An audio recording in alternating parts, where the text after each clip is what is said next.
नमस्कार साथियों, आप सभी का हमारे YouTube channel Shri competition classes में बहुत बहुत हार्दिक स्वागत है।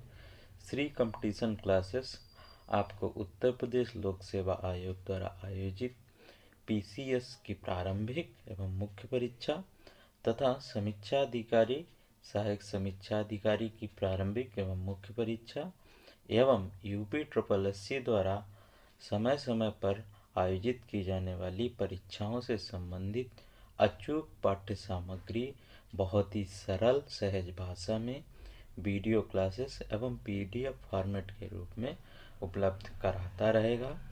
चूँकि अभी उत्तर प्रदेश लोक सेवा आयोग द्वारा आयोजित होने वाली बहुप्रचलित परीक्षा समीक्षा अधिकारी, सहायक समीक्षा अधिकारी का नोटिफिकेशन आने वाला है, अतः इसी परीक्षा को दृष्टिगत रखते हुए श्री कंपटीशन क्लासेस द्वारा आज से ही समीक्षा अधिकारी, सहायक समीक्षा अधिकारी से संबंधित विशेष वीडियो क्लासेस सीरीज शुरू की जा रही है। आज का हमारा पहला लेक्चर समीक्षा अधिकारी, सहायक समीक्षा अधिकारी के पाठ्यक्रम पर यानी कि सिलेबस पर आधारित होगा। साथ ही साथ इसी लेक्चर में आपको RO यानी सहायक समीक्षा अधिकारी प्रारंभिक परीक्षा 2021 के सामान्य हिंदी का हल प्रश्न पत्र भी आपको प्राप्त होगा। तो आइए देखते हैं समीक्षा अधिकारी, सहायक समीक्षा अधिकारी का पाठ्यक्रम यानी सिलेबस क्या है।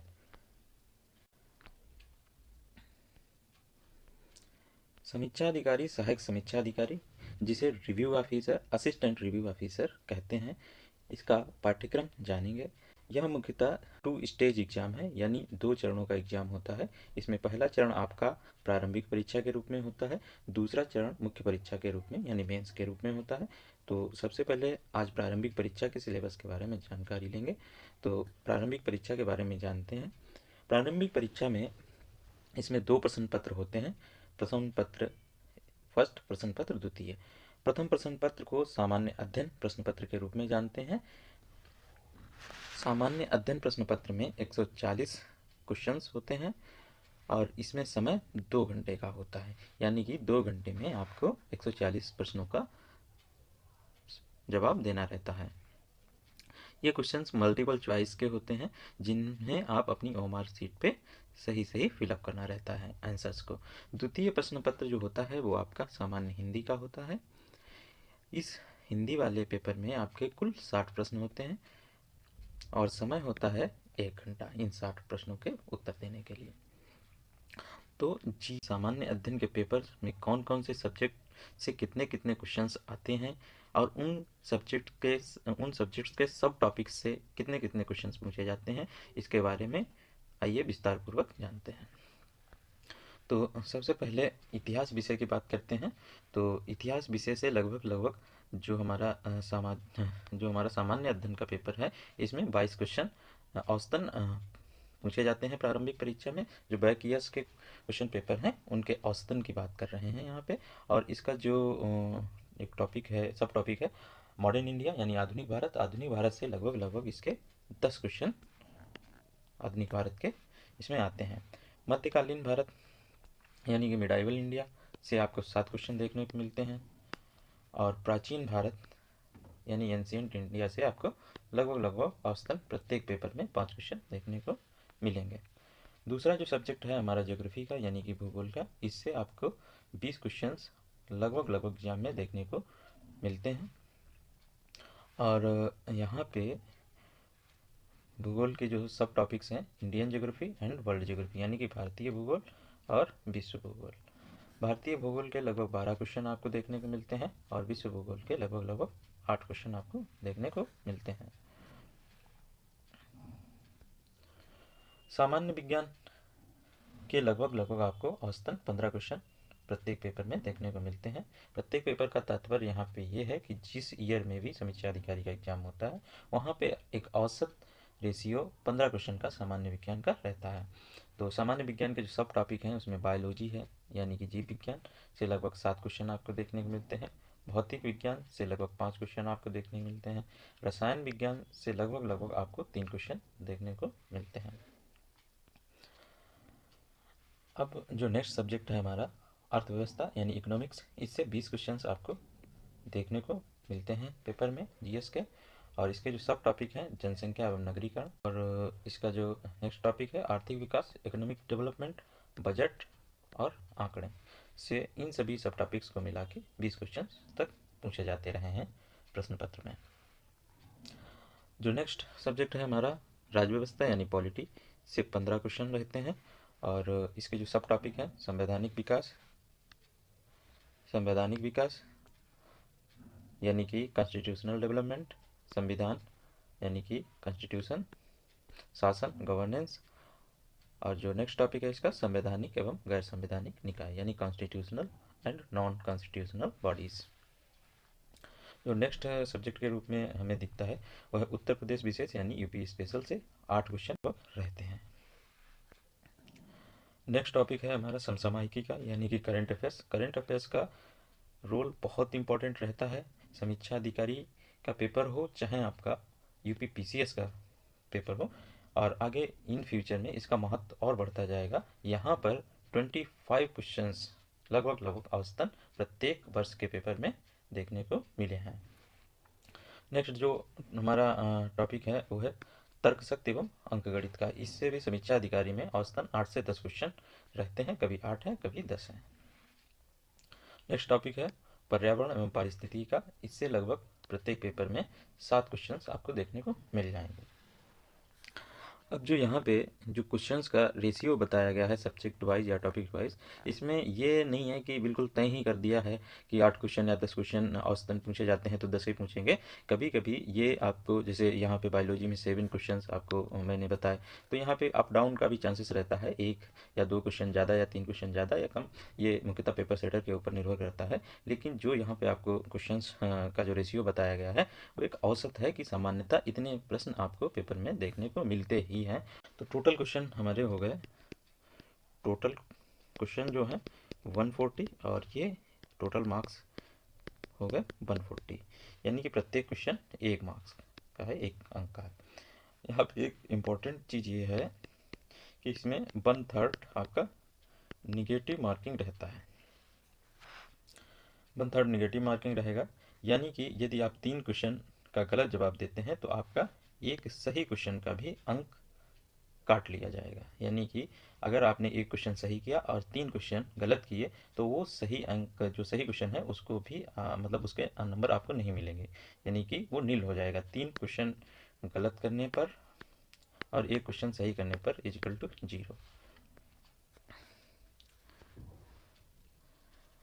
अब जो सेकंड पेपर समीक्षा अधिकारी की प्रारंभिक परीक्षा का जो सेकंड पेपर है वो सामान्य हिंदी का है, और सामान्य हिंदी में कुल 60 प्रश्न आते हैं और समय होता है 1 घंटा।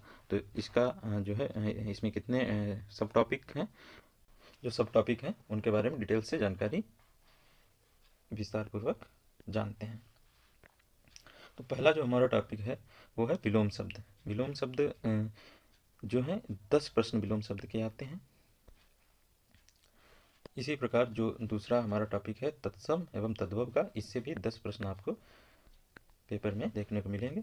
तीसरा जो टॉपिक है हमारा पर्यायवाची शब्द का, इससे भी आपको 10 प्रश्न देखने को पेपर में मिल जाएंगे। विशेष एवं विशेषण, इससे भी 10 प्रश्न आपको पेपर में देखने को मिल जाएंगे। जो 5वां टॉपिक है वाक्य एवं वर्तनी शुद्धि का, इससे भी 10 क्वेश्चन आपको पेपर में देखने को मिलेंगे। और जो अंतिम टॉपिक है हिंदी, सामान्य हिंदी के पेपर का, वो है अनेक शब्दों के लिए 1 शब्द या वाक्यांशों के लिए 1 शब्द। इसके भी 10 प्रश्न आपको पेपर में, सामान्य हिंदी वाले पेपर में देखने को मिलते हैं। अब जैसे जीएस में मैंने बताया आपको कि वहाँ पे अप डाउन होता रहता है किसी, जैसे ये पर्यावरण पारिस्थितिकी में मैंने 7 क्वेश्चन बताया, तो ये यहाँ पे तो अप डाउन हो जाता है कि कभी 5 पूछ लिए तो कभी 10 पूछ लिया, कभी 7, औसतन 7 पूछते हैं। तो लेकिन यहाँ पे जो सामान्य हिंदी का पेपर में जो सब टॉपिक हैं, जैसे विलोम शब्द है, तत्सम शब्द है, पर्यायवाची शब्द हैं, विशेष एवं विशेषण है, तो यहाँ पे जो नंबर ऑफ क्वेश्चन है वो पहले से ही डिसाइड है, निश्चित है कि 10 प्रश्न पूछे जाने हैं तो 10 प्रश्न पूछे जाएंगे, ये अप डाउन इसमें नहीं होगा। सेम चीज़ यहाँ पे भी है, निगेटिव मार्किंग जो है आपका, निगेटिव मार्किंग यहाँ पे भी 1/3 ही है, यानी कि 3 क्वेश्चन आप गलत करते हैं तो एक जो सही क्वेश्चन आपने किया उसका अंक काट लिया जाएगा। सामान्य हिंदी का पेपर जो 2021 में समीक्षा अधिकारी, सहायक समीक्षा अधिकारी का एग्ज़ाम हुआ था, उसका हिंदी का पेपर सॉल्व करने का प्रयास करते हैं। तो आइए सॉल्व कर। तो क्वेश्चन नंबर पहला है हमारा, नैसर्गिक का विपरीतार्थक शब्द है, यानी कि नैसर्गिक का यहाँ पे विलोम शब्द पूछा गया है। तो नैसर्गिक का विलोम शब्द क्या है? ऑप्शन नंबर ए है अनुर्वर, ऑप्शन नंबर बी आविर्भाव, ऑप्शन नंबर सी प्राकृत, ऑप्शन नंबर डी कृत्रिम। तो अनुर्वर तो हो नहीं सकता है नैसर्गिक का, आपको भी जानकारी है। आविर्भाव भी नहीं हो सकता है, प्राकृत नहीं हो सकता है, तो ऑप्शन नंबर डी सही होगा इसका। अब ये क्यों नहीं हो सकते हैं? क्योंकि अनुर्वर जो होता है उर्वर का हो गया विलोम, आविर्भाव तिरोभाव का विलोम हो गया, और प्राकृत का हो गया आपका कृत्रिम या अप्राकृत, अप्राकृत। तो यहाँ पे पहले क्वेश्चन का आंसर जो है आपका विकल्प नंबर डी या ऑप्शन नंबर डी सही हो जाएगा, कृत्रिम। जो दूसरा हमारा प्रश्न है, एक की वर्तनी शुद्ध है, यानी कि इसमें 4 विकल्प दिए हैं, इन चारों विकल्प में से कोई एक की वर्तनी शुद्ध है, वो हमें फाइंड आउट करना है। तो पहला ऑप्शन है हमारा आधिकारिक, ऑप्शन नंबर बी है आधिकारिक, ऑप्शन नंबर सी है अधिकारक, ऑप्शन नंबर डी है आधिकारिक। तो इसमें ऑप्शन नंबर बी हमारा सही हो जाएगा, आधिकारिक। ठीक है, आधिकारिक ही शुद्ध वर्तनी होती है, बाकी ये सब अशुद्ध है। एक चीज़ और इसमें है कि जब किसी भी शब्द में इक प्रत्यय का प्रयोग करते हैं, इक प्रत्यय का प्रयोग होता है, तो पहले वर्ण का जो पहला वर्ण है उससे पहला वर्ण की मात्रा बड़ी हो जाती है। अब जैसे आधिकारिक में है अधिकारिक, एक शब्द एक प्रत्यय का प्रयोग हुआ तो धा से पहला वर्ण कौन सा है? आ है, तो आ में बड़ा आ का मात्रा लग जाएगा, तो आधिकारिक हो जाएगा। ठीक है, तो क्वेश्चन नंबर 3 है हमारा, वह कवि जो तत्काल कविता करे के लिए एक शब्द है, तो ऐसे कवि को क्या कहते हैं? आंसू कवि। ठीक है, ऑप्शन नंबर डी सही हो जाएगा आपका। इनमें से वसुधा का पर्यायवाची है क्वेश्चन नंबर 4, तो वसुधा का पर्यायवाची कौन सा होगा इसमें? ऑप्शन नंबर ए है विपुला, ऑप्शन नंबर बी सरवरी, ऑप्शन नंबर सी धेनुका, ऑप्शन नंबर डी पायसनी। तो यहाँ पे ऑप्शन नंबर ए आपका सही हो जाएगा, विपुला। विपुला मीन्स क्या होता है? व्यापक। बाकी ऑप्शन क्यों नहीं सही होंगे? क्योंकि सरवरी जो है वो रात्रि का पर्यायवाची है, पायसनी नदी का पर्यायवाची है, और धेनुका गाय का पर्यायवाची है। करपट का तद्भव रूप है, करपट का तद्भव रूप है। यदि आप सभी ने अध्ययन पहले से किया होगा तो आपको जानकारी हो गई होगी कि करपट किसका तद्भव रूप है।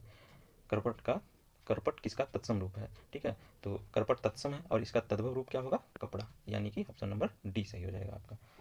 कपूर का तत्सम रूप कारपूर होता है, कर्पूर गौरम वाला। ठीक है, तो ये हो जाएगा। क्वेश्चन नंबर 6, इनमें से खेलना शब्द से बना विशेषण है। बहुत सिंपल है, आप सभी को जानकारी है, खेलना से बना विशेषण है। खेलना किससे बना विशेषण है? खिलाड़ी से। ऑप्शन नंबर सी सही हो जाएगा। चंद्रहास का पर्यायवाची, चंद्रहास मीन्स तलवार होता है, ऑप्शन नंबर बी सही हो जाएगा। निम्नलिखित में एक शब्द विशेषण नहीं है। ठीक है, अब सबसे पहले तो जानते हैं कि विशेषण क्या होता है। विशेषण वह शब्द होता है जो किसी शब्द या किसी संज्ञा की विशेषता बताता है, तो उसे विशेषण कहते हैं। ठीक है, और संज्ञा को विशेष से कहते हैं, इतना आप ध्यान रखना, यानी कि जिसकी विशेषता बताई जाए वो विशेष और जो विशेषता बताता है वो विशेषण। ठीक है, पहली चीज़। दूसरा है विशेषण पहचानने का तरीका क्या है, ढंग क्या है। तो जो विशेषण है यदि उसके आगे कोई संज्ञा लगा दी जाए तो यदि वो मैच कर जाता है, अटैच हो जाता है, उसके साथ मेल बिठा लेता है, तो वो विशेषण है। अब जैसे अकूत है, अकूत किस के लिए ज़्यादातर प्रयोग किया जाता है? संपत्ति के लिए, तो अकूत संपत्ति, अकूत संपत्ति, यानी कि इसका मैच खा गया संज्ञा के साथ, तो ये विशेषण है हमारा। अकर्ण मीन्स बिना कान के, अकर्ण व्यक्ति, ये भी विशेषण हो गया क्योंकि संज्ञा के साथ मैच खा गया। ऑप्शन नंबर डी अचंड, अचंड व्यक्ति, अचंड मीन्स होता है क्रोध रहित व्यक्ति। ठीक है, अचंड व्यक्ति,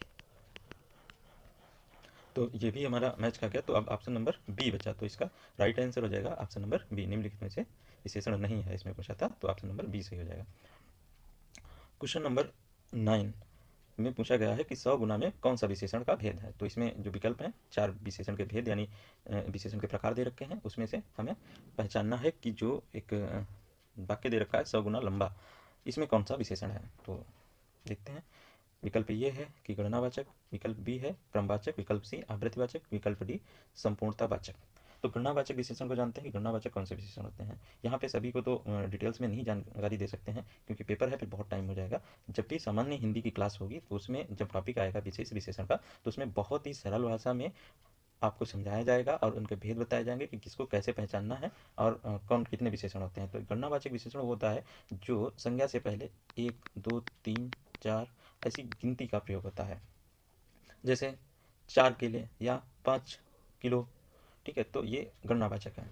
क्रमवाचक, क्रमवाचक जैसे आपका हो गया दूसरा व्यक्ति, तीसरा व्यक्ति, पांचवा, छठवां, इस प्रकार से ये क्रमवाचक हो। आवृत्तिवाचक, आवृत्तिवाचक में संख्या के बाद में गुना लगा होगा, संख्या और बाद में गुना। अब जैसे जो क्वेश्चन नंबर 9 में पूछा गया कि 100 गुना लंबा, तो 100 गुना लंबा में हो जाएगा आपका आवृत्तिवाचक विशेषण। तो राइट आंसर होगा option number C. Question number 10, सब कुछ जानने वाले के लिए एक शब्द। तो सब कुछ जानने वाले के लिए बहुत सिंपल है, सर्वज्ञ। सब कुछ जानने वाले का ऑप्शन नंबर सी सही हो जाएगा।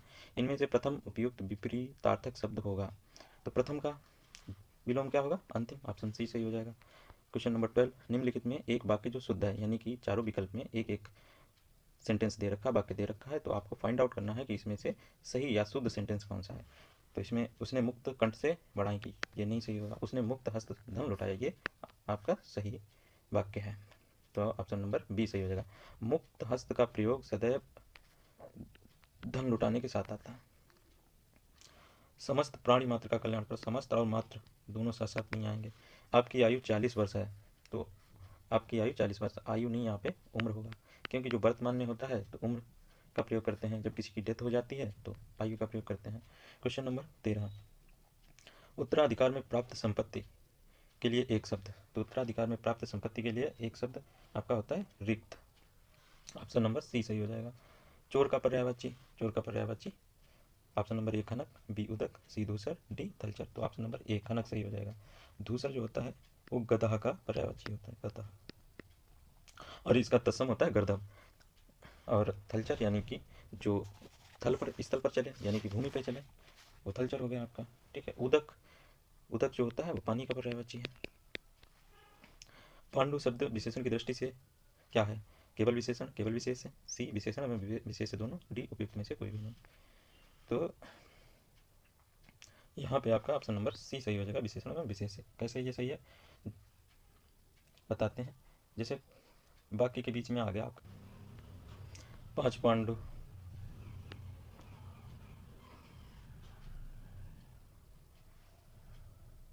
और दूसरा जैसे है पांडुरंग, पांडु रंग, पांडु मतलब पीला, रंग माने रंग, पीला रंग। तो यहाँ पे ये पांडु हो गया विशेषण, और 5 पांडव, 5 पांडु, पांडु मतलब पांडव, तो यहाँ पे आपका ये विशेषण हो गया। तो पांडु दोनों है, विशेषण और विशेष दोनों। क्वेश्चन नंबर 16, निम्नलिखित में से एक वर्तनी शुद्ध है। ऑप्शन नंबर ए नुपुर, ऑप्शन नंबर बी स्मरण, ऑप्शन नंबर सी कवियत्री, ऑप्शन नंबर डी परिस्थिति। तो नुपुर आपका सही नहीं लिखा है, स्मरण भी सही नहीं लिखा, कवित्री सही लिखा है, सही वर्तनी है, परिस्थिति भी गलत है। तो नुपुर का सही वर्तनी क्या हो जाएगा, नुपुर। स्मरण का स्मरण, और परिस्थिति में लास्ट में ता में छोटी टिप्पणी हो जाएगी।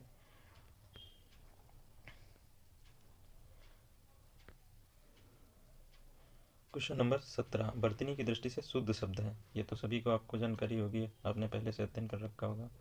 ऑप्शन नंबर सी सही है इसमें। क्वेश्चन नंबर 18, बिना पलक झपकाए के लिए एक शब्द। तो बिना पलक झपकाए के लिए जो वाक्य के लिए एक शब्द होगा वो होगा निर्निमेष, ठीक है। तो ये इंपॉर्टेंट है, इसको चाहे तो आप नोट डाउन कर लें।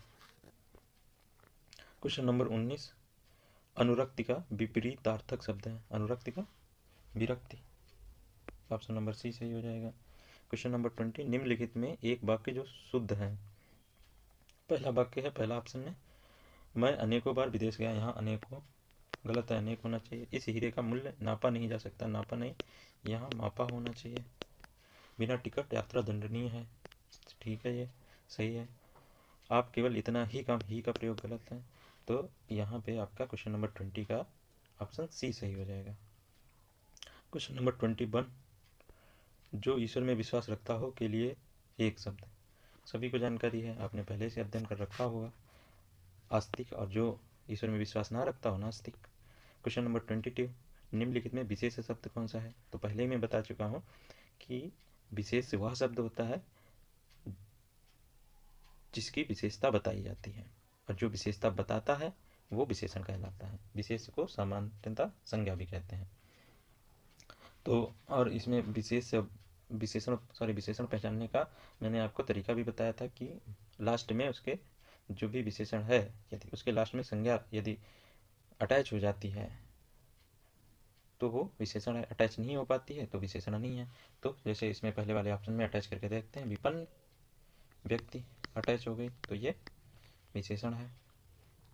विशिष्ट व्यक्ति, ये भी विशेषण है। मानस, ये इसमें अटैच नहीं हो गए। और वादी में वादीगण, ये भी हो गई। तो ये ऑप्शन नंबर डी आपका राइट हो जाएगा। क्वेश्चन नंबर 22 का विशेष से है मानस। अनुग्रह का उपयुक्त विपरीतार्थक शब्द होगा। अनुग्रह का आप सभी को जानकारी है, अनुग्रह का विग्रह होता है, ठीक है। बाकी का जो है आग्रह का विलोम दुराग्रह होता है, दुराग्रह। संग्रह का अपरिग्रह, अपरिग्रह। परिग्रह का भी अपरिग्रह होता है। क्वेश्चन नंबर 24, इनमें से विलोम शब्दों का एक सही युग्म है, यानी कि 4 विकल्प में एक शब्द दिया है, एक उसका विलोम दिया है, तो उसमें पहचानना है कि सही कौन सा है शब्द का सही विलोम। आपत्ति का विपत्ति, ये सही नहीं है। आपत्ति का अनापत्ति। अभर्षण का अनाभर्षण, ये भी सही नहीं है। गणतंत्र का जनतंत्र, ये भी सही नहीं है, गणतंत्र का राजतंत्र होगा। आदृत का तिरस्कृत, ये सही ऑप्शन है। तो क्वेश्चन नंबर 24 का ऑप्शन नंबर डी सही होगा। क्वेश्चन नंबर 25, निम्नलिखित में हस्ती किस शब्द का तत्सम रूप है? हस्ती किसका होता है? हाथी का। तो ऑप्शन नंबर सी सही हो जाएगा। हाथ का तत्सम रूप हस्त।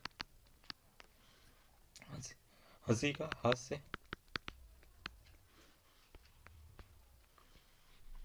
यहाँ पे थोड़ा सा ये दिख नहीं रहा, लिख देता हूँ। आधुनिक का विलोम पूछा गया है इसमें क्वेश्चन नंबर 26 में। तो आधुनिक का विलोम क्या हो जाएगा? विकल्प ए समीचीन, विकल्प बी अर्वाचीन, विकल्प सी प्राचीन, विकल्प डी समसामयिक। समीचीन मीन्स होता है उचित, तो ये तो होगा नहीं। अर्वाचीन का विलोम होता है प्राचीन, तो अर्वाचीन मीन्स हो गया आधुनिक ही, और प्राचीन का आधुनिक होता है विलोम, तो आधुनिक का प्राचीन हो जाएगा। विकल्प नंबर सी सही से हो जाएगा। समसामयिक यानी कि जो करंट में चीज़ रन कर रही है वो समसामयिक हो गई। जो युद्ध में स्थिर रहता है उसके लिए एक शब्द, तो यहाँ पे विकल्प सी सही हो जाएगा, युधिष्ठिर। जीव का पर्यायवाची, आप सभी ने पहले अध्ययन कर रखा होगा तो जानकारी होगी। इसमें आपका हो जाएगा जीव का पर्यायवाची रचना, option number B. Pratap Singh का घोड़ा काला है। इनमें काला शब्द विशेषण की दृष्टि से है।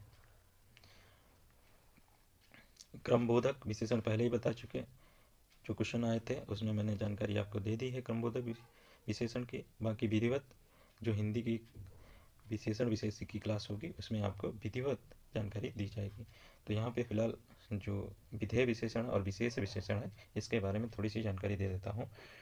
तो विशेषण मैंने बताया कि वह शब्द जो किसी संज्ञा की विशेषता बताता है उसे विशेषण कहते हैं, और जब विशेषण संज्ञा के बाद आता है तो उसे कहते हैं विधेय विशेषण, और जब संज्ञा से पहले आ जाता है तो उसे कहते हैं विशेष विशेषण। अब यहाँ पे विशेषण क्या है? काला है, और ये संज्ञा क्या है? घोड़ा, तो घोड़ा के बाद आया है काला, तो ये यहाँ पे हो जाएगा विधेय विशेषण, यानी 29 का ऑप्शन नंबर सी सही हो जाएगा। प्रयागराज में 10वां व्यक्ति कोरोना पीड़ित है। इसमें पूछा गया है कि 10वां कौन सा विशेषण है, यानी विशेषण का कौन सा प्रकार है। तो हम पहले ही आपको जानकारी दे चुके हैं कि जिसमें 10वां 5वां 6ठा इस प्रकार से कोई विशेषण आए तो वो होता है आपका क्रमवाचक विशेषण। आवृत्तिवाचक में संख्या के बाद गुना लग जाता है, गणना में 1 2 3 4 स्पष्ट संख्या, ठीक है। क्रमवाचक में 10वां 5वां 6ठा इस प्रकार से आता है। तो 30 का ऑप्शन नंबर बी सही हो जाएगा। 31 तिमिर का पर्यायवाची सबको जानकारी है, आप सभी को, अंधकार होता है। हुतासन, हुतासन का पर्यायवाची भी आपको जानकारी होगी। अनल, पावक ये सब अग्नि के पर्यायवाची हैं। क्वेश्चन नंबर 33 निम्नलिखित में से किस शब्द की वर्तनी अशुद्ध है, ठीक है। तो ये इंपॉर्टेंट क्वेश्चन है।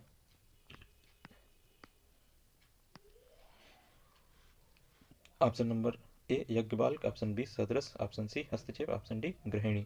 तो इसमें आपका यज्ञबाल्क की जो वर्तनी है वह अशुद्ध है। यज्ञबाल्क की सही वर्तनी होती है याज्ञबाल्क, ये हो गई है।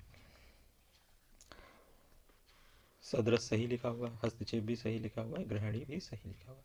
चौथा का तत्सम रूप, अब जो चौथा है, दूसरा तीसरा, तो जो संस्कृति के में गिनती लिखी जाती हैं वही इसके तत्सम रूप हो जाते हैं। तो चौथा का चतुर्थ, और चतुष्पद चौपाया का हो गया, चौपाया का चतुष्पद। तो 34 का ऑप्शन नंबर डी सही हो जाएगा।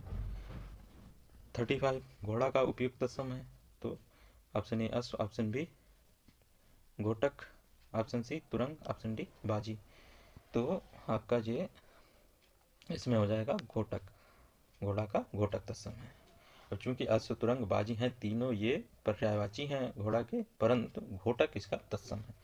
आवर्तक का विपरीतार्थक शब्द है। आवर्तक का ऑप्शन है ए है प्रवर्तक, ऑप्शन बी अनावर्तक, ऑप्शन सी आवृत, ऑप्शन डी प्रकर्ष। तो इसमें ऑप्शन बी अनावर्तक आपका सही हो जाएगा, ठीक है। प्रवर्तक कौन होता है, जो किसी चीज को प्रारंभ करता है उसको प्रवर्तक कहते हैं। 37 जो किसी विषय का ज्ञाता हो के लिए एक शब्द है, तो किसी विषय का ज्ञाता उसे विशेषज्ञ कहते हैं। विशिष्ट व्यक्ति। 38 बिजली का पर्याय, बिजली का पर्याय बहुत सरल है, आप सभी ने आई होप पहले ही पढ़ रखा होगा। बिजली का पर्यायवाची दामिनी होता है। तनया पुत्री या बेटी का पर्यायवाची होता है। सरवरी रात्रि का होता है। रमणी सुंदर स्त्री का पर्यायवाची है। अपर्णा शब्द का पर्यायवाची है। अपर्णा पार्वती का पर्यायवाची है। ऑप्शन नंबर डी सही हो जाएगा 39 का। क्वेश्चन नंबर 14 निम्नलिखित विकल्पों में चंचरीक शब्द का पर्यायवाची चुनिए।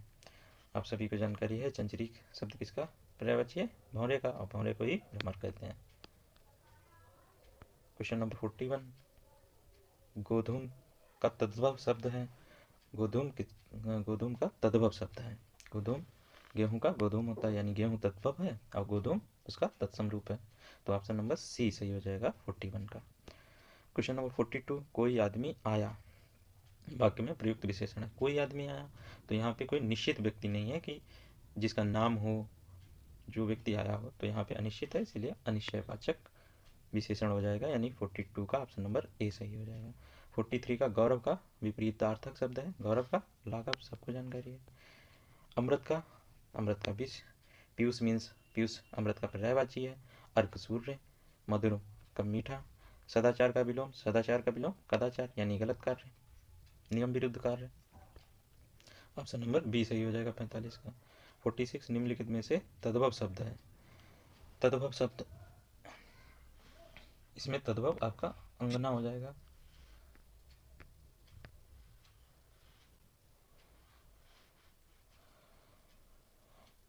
तद्भव आपका अंगना हो जाएगा। ये आंगन का तद्भव शब्द है। आंगन का तद्भव, ठीक है। और बानर तत्सम है ही है, ये बंदर का है। गयंद हाथी के छोटे बच्चे को कहते हैं। 47 जो तोला जा सके, यानी जो मापा जा सके उसे क्या कहते हैं, परिमेय।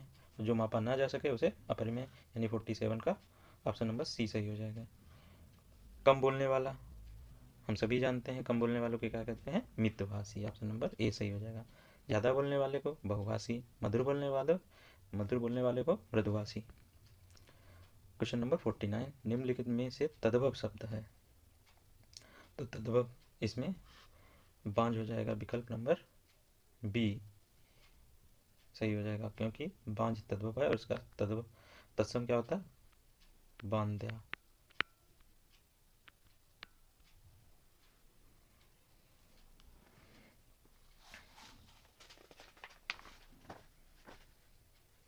ठीक, तो क्वेश्चन नंबर 50,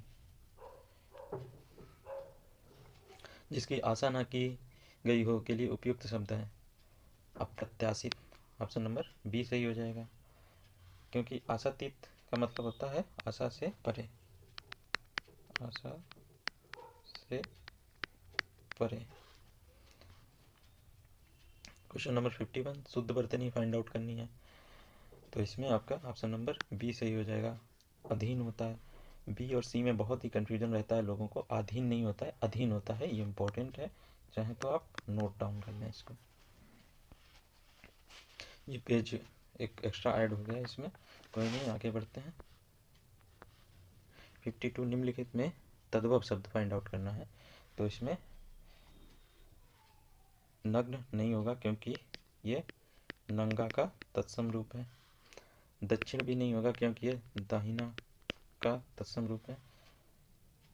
और द्राक्षा भी नहीं होगा, क्योंकि ये दाख का तत्सम रूप है। दाढ़ी का दंशिका होता है, अतः यह तद्भव है, अतः 52 का ऑप्शन नंबर डी सही हो जाएगा। 53, निम्नलिखित शब्दों में तत्सम शब्द है। तो तत्सम यहाँ पे फाइंड आउट करना है, ऑप्शन नंबर ए जोगी, ये नहीं होगा क्योंकि ये तद्भव है और इसका तत्सम रूप होता है योगी। जोवन ये भी नहीं होगा, क्योंकि इसका तत्सम रूप होता है यौवन। जमाई ये भी नहीं होगा, इसका जमाता होता है तत्सम रूप, अतः ऑप्शन नंबर डी यौवन सही है। 54, निम्नलिखित में पृथ्वी का पर्यायवाची है। इला पृथ्वी का ही है, अचला पृथ्वी का ही, अचल ये पृथ्वी का नहीं, ये पर्वत का पर्यायवाची है। तो इसमें ऑप्शन नंबर सी सही हो जाएगा। 55, एक वाक्य में विशेषण अशुद्ध है, वह है, बहुत सिंपल है, सबको जानकारी है, सुंदरी लड़की नहीं होती है, सुंदर लड़की होती है। 56, निम्नलिखित में है तत्सम शब्द आपको फाइंड आउट करना है। तो तत्सम शब्द इसमें हो जाएगा आपका पंक्ति, ठीक है, क्योंकि यहाँ जो ऑप्शन नंबर डी में लिखा है पंगत, पंगत होता है ये तद्भव और इसका तत्सम रूप होता है पंक्ति, और पक्ष जो है इसका तत्सम रूप हो जाएगा पंख का, और 15 का पंचदश, पंचादश। 57, इसमें से शुद्ध वर्तनी का शब्द है। अब आपको जानकारी है, रचयिता सही नहीं लिखा है, अनाधिकार भी सही नहीं लिखा है, चिन्ह भी सही नहीं लिखा, अनुकूल ठीक लिखा है। तो रचयिता कैसे लिखा जाएगा, ये रचयिता की सही वर्तनी, ये है रचयिता। अनाधिकार में अनाधिकार का अनधिकार अधिकार होगा, और चिन्ह में हाँ में हलंत लगेगा, चिन्ह। क्वेश्चन नंबर 58, निम्नलिखित में एक वाक्य जो शुद्ध है वह है, उस जंगल में प्रातः काल का दृश्य बहुत ही सुहावना होता था, बाघ और बकरी एक घाट पर पानी पीती हैं, पीती नहीं यहाँ पे होगा, पीते हैं। उन्होंने इस बात पर आपत्ति प्रकट की, यहाँ प्रकटी का प्रयोग अनुपयुक्त है, यहाँ पे आपत्ति की। तमाम देश भर में यह बात फैल गई, तमाम और देश भर नहीं होगा, ये साथ में देश भर में यह बात फैल गई तो ठीक होता। तो ऑप्शन नंबर ए इसमें सही हो जाएगा 58 में। 59, वर्तनी की दृष्टि से शुद्ध शब्द है। तो इसमें पूजनीय ये सही नहीं है, तत्कालिक ये भी नहीं सही है, प्रमाणिक ये ठीक है, पैतृक ये सही नहीं है। पूजनीय का क्या होगा, पूजनीय का क्या होगा, पूजनीय ये बहुत पूछा जाता है, पूजनीय वाला, इसका नोट। तत्कालिक का तात्कालिक हो जाएगा, तात्कालिक। पैतृक ता में नीचे ऋर और का पैतृक। क्वेश्चन नंबर 60, विशेषण जिसकी विशेषता बताई जाए उसे कहते हैं। तो पहले मैं जानकारी दे चुका हूँ, जिसकी विशेषता बताई जाए वो विशेष्य कहलाता है, और जो विशेषता बताता है वो विशेषण कहलाता है। तो इसका ऑप्शन नंबर बी सही हो जाएगा, यानी कि 60 का ऑप्शन नंबर बी सही है। तो ये रहा हमारा जो 2021 में समीक्षा अधिकारी का पेपर हुआ था उसका हिंदी प्रश्न पत्र का संपूर्ण हल, इसे आप अच्छे से देख लें और जो क्वेश्चंस के या जिन शब्दों के विलोम पर्यायवाची या एक शब्द आपको नहीं आते हैं वो आप अपना नोट कर लें और इसको पुनः बिना देखे आप एक बार हल करें। इसकी एनोटेड पीडीएफ और विदाउट एनोटेड पीडीएफ आपको हमारे वीडियो के डिस्क्रिप्शन बॉक्स में मिल जाएगा। ठीक है, फिलहाल आज की कक्षा यहीं पे समाप्त होती है। नेक्स्ट लेक्चर हमारा बेस्ड होगा जो समीक्षा अधिकारी और सहायक समीक्षा अधिकारी की स्ट्रेटजी के ऊपर, बुक सोर्सेस के ऊपर, और जो 2021 में समीक्षा अधिकारी सहायक समीक्षा अधिकारी का पेपर हुआ उसके सामान्य अध्ययन प्रश्न पत्र का विधिवत सॉल्यूशन आपके सामने प्रस्तुत किया जाएगा। तब तक के लिए धन्यवाद, नमस्कार। और अच्छा लगा हो तो चैनल को सब्सक्राइब करें, शेयर करें और लाइक करें। बहुत बहुत धन्यवाद।